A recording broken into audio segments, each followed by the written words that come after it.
Hello everyone, আমি ভাস্কর। আজকে কথা বলবো কেউ বলে ডাকাত কেউ বলে বিপ্লবী। প্রথম একটি গান মুক্তি পেয়েছে জাগো দেশ। গানটি গেয়েছে রূপঙ্কর বাগচি। ভাই, বহু বছর কেন বলছি, মিনিমাম 2 থেকে 3 বছর পর, মিনিমাম মানে 3 বছর তো হবেই, জিদ্দা বড় পর্দায় ফিরছে। এবং সবথেকে বড় কথা হচ্ছে যে এই রকম একটা সাবজেক্টের উপরে ছবি নিয়ে, কেউ বলে ডাকাত কেউ বলে বিপ্লবী, প্রতীক্ষিত বসুর ছবি। ভাই, আমি যখন এই গানটা শুনছিলাম জাগো দেশ, আমি গানটা 3বার না 4বার আমি গানটা শুনলাম। আমি বারবার কেন শুনলাম, আমার মনে আছে জিতের যখন একটা সিনেমা বেরিয়েছিল অসুর বলে, আমি জানি না আপনারা কতজন দেখেছেন, আশা করবো আপনারা সবাই দেখেছেন। আমার ভিডিও যারা যারা দেখছেন জিদ্দার অসুর সিনেমাটা দেখেছেন। অসুরে পুরো যে ভাইবস, সেই হালকা ভাইবসটা কিন্তু আমরা এইখানে আমরা পাচ্ছি। জিদ্দার এই যে গানটার মধ্যে, আমি গানটা কেমন হয়েছে আমি সেটা পরে আসছি, আগে আমি জিদ্দাকে বলছি। কারণ এই জিতকে আমরা, সত্যি কথা বলতে, আমরা এই জিদ্দাকে আমরা দেখিনি, এই সুপারস্টার জিতকে সত্যি আমরা দেখিনি। আমরা বহু বছর পর আমরা এই জিতকে বড় পর্দায় দেখতে পেতে চলেছি। কেন বলছি, গানটার মধ্যে দেখবেন যখন একজন বয়স্ক ভদ্রমহিলা জিদ্দার হাতটা ধরে থাকবে এবং কাঁদবে, ওই সিনটা। আর একটা সিন হচ্ছে জেলের ভিতরে, মানে লকআপের ভিতরে জিৎ যখন বসে থাকবে, মানে এটা তো বিপ্লবী অনন্ত সিংহের জীবন কাহিনীর ভিত্তিতে এই ছবিটা তৈরি করা হয়েছে। ওই যে ওই রকমের যে কাঁপবে, যে জ্বরে, নিশ্চয়ই জ্বর হবে, জ্বরে ওই যে কাঁপুনিটা দেবে, ওই কাঁপুনিটা দেখবেন। এবং হচ্ছে এইটা, ভাই, অভিনয় কাকে বলে। আর একটা হচ্ছে যখন ওই যে হ্যান্ড গ্লাভসে যে লকআপে যখন ওই এগুলো থাকে না, হ্যান্ড গ্লাভস কী বলে ওগুলোকে, হাত করা বলে বাংলায়, ঠিক আছে?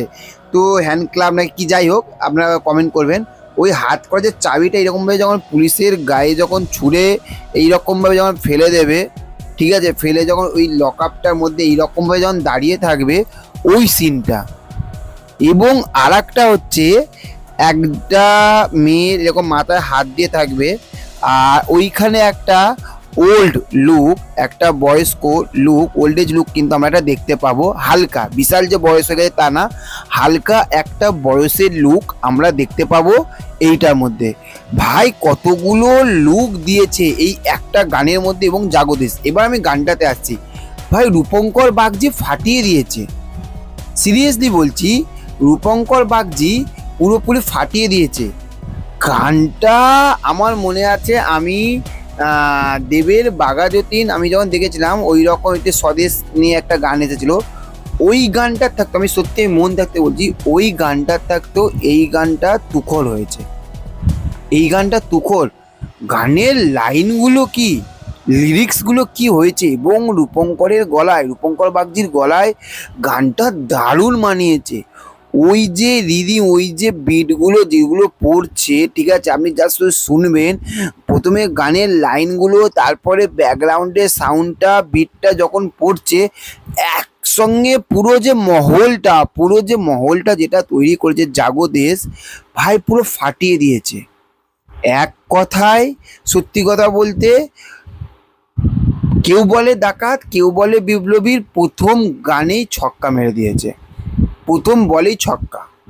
সিরিয়াসলি বলছি, সিনেমাটা তাহলে কি হতে চলেছে, সিনেমাটা কি হতে চলেছে। এবং এটার মধ্যে কতগুলো গল্প, ওই যে ইংরেজি পুলিশেরা যখন গরিব মানুষের উপরে যখন অত্যাচার করবে, লাঠি দিয়ে মারবে, ওই সিনগুলো, ওফ, দেখার মতন সিন। মানে পুরো পিকচারগুলো যেরকমভাবে ক্যাপচার হয়েছে না, ছবিটা যেভাবে করা হয়েছে না, ভাই জমে যাবে, এইটুখানি বলছি, পুরো জমে যাবে।